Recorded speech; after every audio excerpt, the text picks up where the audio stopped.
ഉരുളക്കിഴങ്ങ് കുക്കറിൽ വെച്ച് പുഴുങ്ങി വെച്ചിരിക്കുകയാണ്. ഉരുളക്കിഴങ്ങ് തൊലി പൊളിച്ചെടുക്കുക.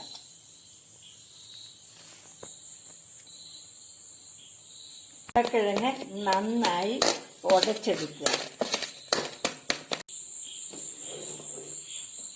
പച്ചമുളകും കറിവേപ്പിലയും ചെറുതായി അരിഞ്ഞു ചേർക്കുക.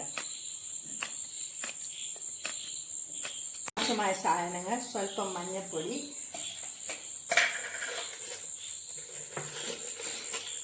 സ്വല്പം കാശ്മീരി ചില്ലി പൗഡർ,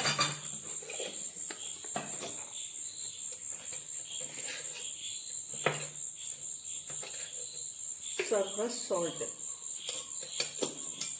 എല്ലാം കൂടെ മിക്സ് ചെയ്യുക. 2 സ്പൂൺ കടലമാവ്, 1 സ്പൂൺ മൈദയും ചേർത്ത് നല്ലപോലെ വെള്ളം ഒഴിച്ച് കുഴച്ചെടുക്കുക. വെള്ളം ഒഴിച്ച് നല്ലപോലെ പേസ്റ്റ് ആക്കുക.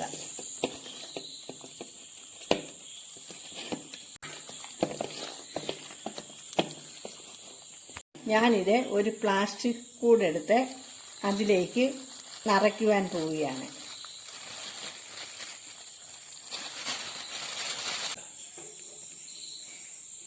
എണ്ണ ഒഴിച്ച് തിളയ്ക്കുമ്പോൾ ഈ കൂടിൽ കെട്ടിവെച്ചിരിക്കുന്ന മാവ് ഇതിനകത്തോട്ട് ഒഴിക്കുക. പയ്യെ കൂടിൻ്റെ അടിയിൽ തുളയിട്ട ശേഷം ഇത് ഊറ്റുകയാണ് എണ്ണയിലോട്ട്. നമ്മുടെ പൊട്ടറ്റോ കൊണ്ടുള്ള സ്നാക്സ് റെഡി ആയിക്കൊണ്ടിരിക്കുകയാണ്.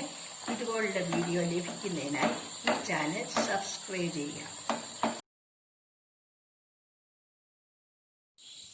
ഇപ്പോൾ നമ്മുടെ 4 മണി സ്നാക്സ് റെഡിയായി. ഏത് ഷേപ്പിൽ വേണമെങ്കിലും ഇതുണ്ടാക്കാവുന്നതാണ്. എല്ലാവർക്കും നന്ദി.